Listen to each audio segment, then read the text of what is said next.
La prise en charge des fonctionnaires et retraités par l'État consiste à s'occuper de ces derniers en cas de maladie.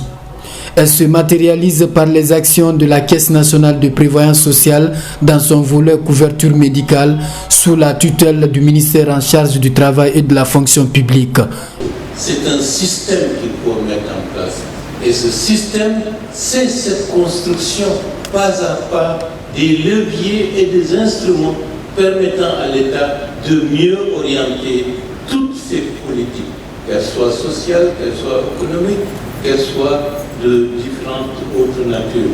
Chers amis du ministère de l'Administration du territoire, une obligation supplémentaire, non pas simplement pour le fichier électoral, mais également pour la mise en œuvre de toute la politique sociale dans sa plénitude, de s'activer avec détermination pour que le RAVEC puisse aller très rapidement jusqu'à ses fins.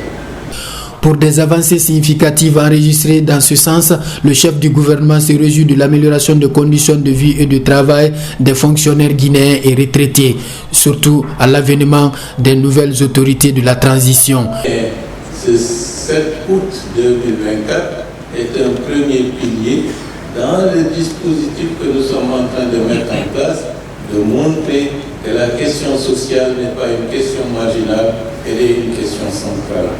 C'est un premier pas. Merci Madame la Directrice Générale de la Caisse.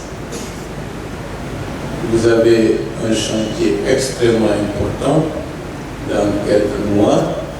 Ce chantier devra être complété administrativement et je réitère l'indispensable nécessité d'assurer une digitalisation totale de tout le processus essentiel des réflexions et des instructions du président de la République, Jean-Mamadi Doumbouya. Cette couverture médicale entamée par le gouvernement guinéen suscite désormais de l'espoir au sein des administrés et ceux de la retraite suite au lancement officiel de la dite initiative gouvernementale.